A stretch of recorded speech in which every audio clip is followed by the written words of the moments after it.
Hello, wake up, New Zealand. And we do really need to wake up. Wake up the sheep. So, this is really important what I'm going to tell you tonight and share with you. So, I've done a lot of research around this, and there'll be more about this. There's lots of information to share, but this is just bite sized to start with.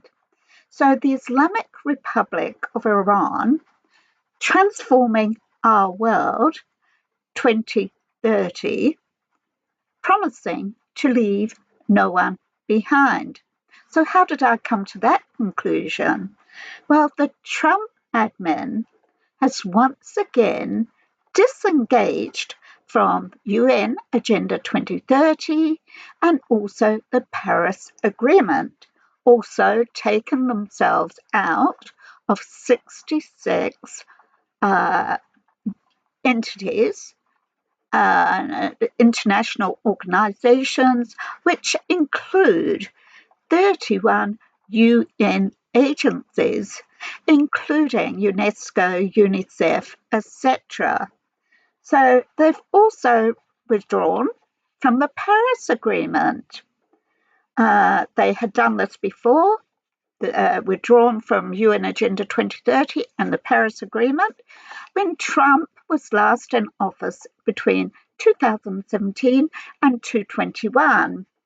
So this is again Trump's Making America Great Again.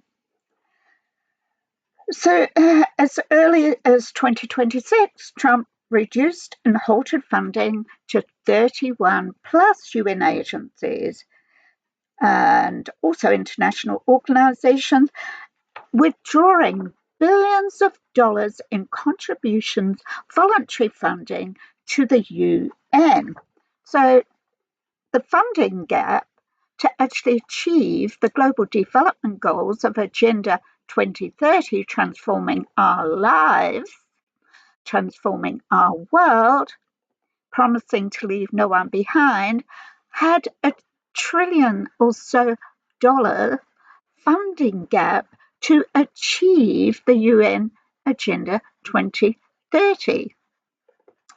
So the New Zealand government, while this is happening with Trump and he's withdrawing all this from the UN, the New Zealand government is reaffirming the Paris Agreement, climate bullshit, and also UN Agenda 2030, transforming our world, promising to leave no one behind.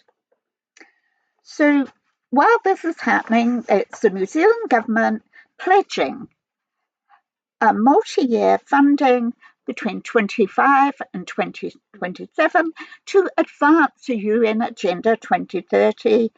And in January 2025, New Zealand submitted its second nationally determined contribution to the Paris Agreement, the climate strategy covering the period through to 2035. So Trump's official admin at the UN certainly hasn't sort of helped that funding gap that was had to be filled.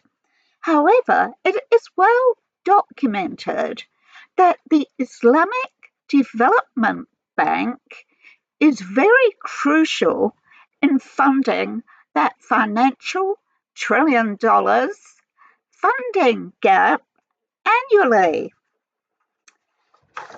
So the Saudi Arabia, Libya, and the Islamic Republic of Iran is the third biggest investor, shareholder of the Islamic Development Bank.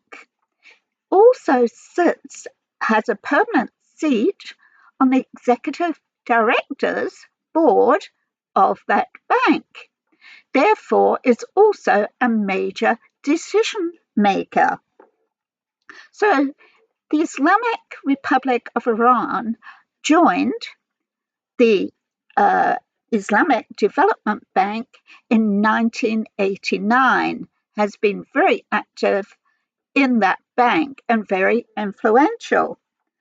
So the bank serves 57 countries and has influential partnerships all over the world with governments, major institutions. And in 2018, the Mayor of London, Sadiq Khan, welcomed the Islamic Development Bank to London to a Sukkah, that's an Islamic financial bond summit in London, promoting London's role in the Islamic finance market with Islamic finance funding these bonds. So he also opened the London Stock Exchange at that time, highlighting London as a global hub for Islamic finance and investment with the compliancy to Sharia law. So note, the Islamic Development Bank bridges an estimated $2 trillion finance gap to achieve the UN Agenda 2030, transforming our world, promising to leave no one behind, annually fund approximately $2 trillion to help fill that finance gap. So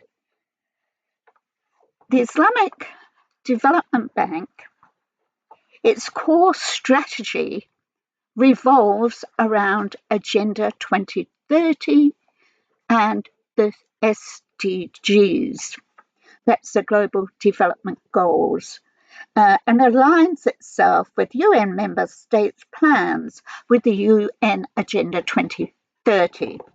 So Islamic financing, investing that focuses on infrastructure, human capital, agribusiness, green financing, impact investing, global Islamic finance investment, and major large projects.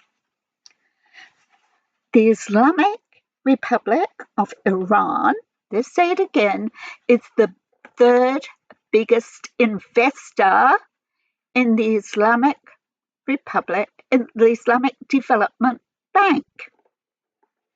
Shareholder, makes major decisions, sits permanently on the executive director's board of the bank.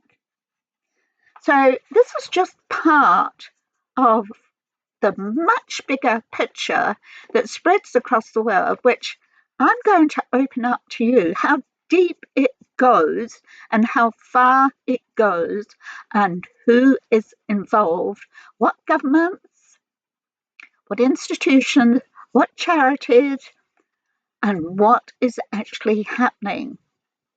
So that war between America and Iran, of course they'll be at war with America because America has withdrawn all that funding and it actually affects the Islamic Development Bank negatively because they have many invested projects in this Global Agenda 2030.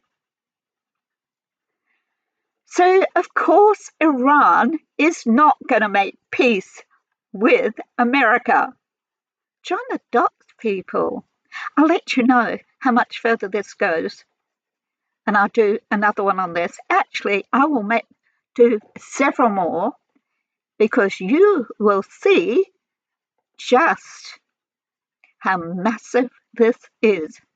Wake up, New Zealand, and share, share, share.